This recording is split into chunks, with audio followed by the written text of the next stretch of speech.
Why should I not be allowed a GMT or a glass of wine with the meal on a flight because of these idiots? I know, that's exactly... And especially with me, I've got 4 children. And when I get on the flight, I think, glass of wine. I'll have a drink now, please. Yeah. Yes. And I think if I was to not be allowed that glass of wine, not that I'd go do lally or anything like that, no. but it would make me feel like, oh... And Charlotte, I've not misbehaved. And Charlotte, our newsreader, was telling us earlier, famously, because she did an item on the show about this, she's frightened of flying. Yeah. She kind of dealt with it, and she needs a drink before she goes out. That does not need a drink. Totally agree with that, yeah, because I suffer with anxiety really badly, actually. And I think, especially to get on, like, a long journey or a flight, I think having a little drink. But here are the facts. I mean, the facts are getting worse as it happens. I think there was 1 in 1,600 flights had disruption on board. It's now up to 1 in 1,200, which means every 15 minutes somewhere there is somebody on board a flight who is causing chaos for others, and it's almost always because they're drunk. I mean, this is the problem, isn't it? And, I mean, I must admit, you know, I like a cheeky Prosecco or something myself, you know, at the airport or when you get on board.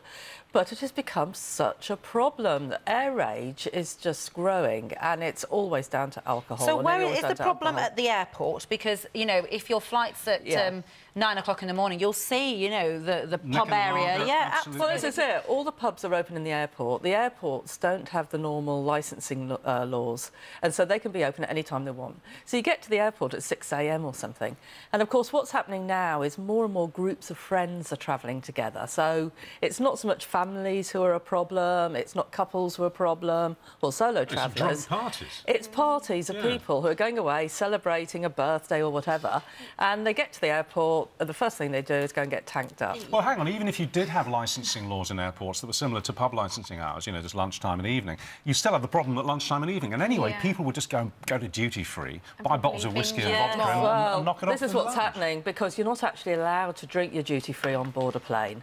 But a lot of people either don't realise that, or they do know that, but of course they hide it in their handbags. Yeah, and sneak it out. It's interesting. So Brian says, from Suffolk, he says, everybody has a boarding pass. They should get it stamped every time they buy a drink. Yeah. And once they get 2 stamps, either at the airport or on the plane, that's the limit. That is a really good idea. I think... Great idea. Isn't it? Not banning it, I think it's a bit drastic. I think it's a bit silly to ban it, but I think they need to maybe try and control it a little bit more. And that sounds like such a good idea. It does, doesn't it? Because Brian in Lowestoft, congratulations. Seriously, that is a damn clever idea. Maybe we can involve him in Brexit. He seems like a very sensible man with good ideas. Because one of the things is, I mean, the reason why some people are talking about actual banning is because it's so hard, to draw that line and say, well, how many drinks has somebody had?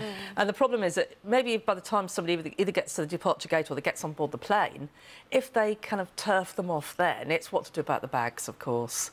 Tough. Because... You know what? Tough. But not if you're sitting on a plane and they're saying, well, actually, we're now going to take all the bags off. That happens a lot anyway, doesn't it? That happens a lot anyway. What do you think about... You see, this was my suggestion, which I think is as clever, actually, as tricksy as Brian's. But I think we should either have some kind of breathalyser or just a common-sense person at the gate to say, sorry, you're not getting on, mate, because you're drunk. Yeah, I mean, me and my partner were talking about it, and when you go to a pub, they can sense if you've had too much and they can refuse you. And I think that kind of system needs to be put in as well, where if not, it's like a ticket system. You can imagine for an airline, you know, the story coming out, you know, friends going on a hen do, ruined by, you know, jobs-worthy staff. We'd only had... You know, you can imagine the whole PR thing around it going badly wrong. If I'm on the flight, regardless if I'm with the children or without the children, a hen party or a stag do, if they're Larry, it doesn't bother me. And it doesn't bother the children, because we went to Cyprus last year and there was... Well, there's nothing wrong with good humour. How do you sit on an 8-hour flight after that? I've had a drink spilt over me before, a whole glass of whiskey, when I was in a very smart outfit on the way to a business meeting in Dublin. Not on purpose, just sort of... No, the guy was so sozzled. Oh, really? And the crew were so apologetic, but it was a full flight. There was nowhere they could move me to. So you arrived at your business meeting smelling I arrived at the business meeting, yes. Did you send the dry cleaning bill to the airline? No, I'm sure you didn't. No, I didn't, but I was just... I was mortified. I can't go into too much detail about this. Well, I have done. Well, you have done to me. I couldn't and the details are horrendous, it. but I was on a late flight back from Miami once, a night flight, and there was a couple I know they'd never met because I could hear them before takeoff, sober, exchanging information and introducing each other. I'm really worried about how you're going to finish that. Let's just say that 4 or 5 hours into the flight, after they consumed copious amounts of alcohol, intimacy took place. Both dear. visually and audibly, and it was horrible. It was horrible. But the staff had to... I mean, the air stewards had to basically pry But that was a apart. drunken incident, really, wasn't it? That's exactly what it was. But you see, this is the problem. I think, you know, nobody minds if it's all very good-humoured and nothing's happening and nothing will be offensive to children.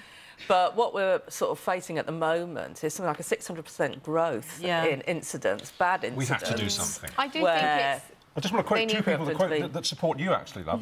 We've got Stephen Fox on Twitter. He says, why should everyone be punished for the few who just can't control themselves? Right with you on that, Stephen. And Karen Brown on Twitter says, I had one glass of wine when I went to Las Vegas in June. Why should I be classed as the same as people who abuse alcohol? So I think the stamping of the boarding pass that Brian suggested on this programme is a really, really... You have to get it out all the time anyway, don't you? Brian, I'm going to nick that idea from my newspaper column. I'll be writing it. It'll be in the paper this Saturday. It's a great idea. Thank you, both of you. Thanks, Thank you. Thank you, Jade.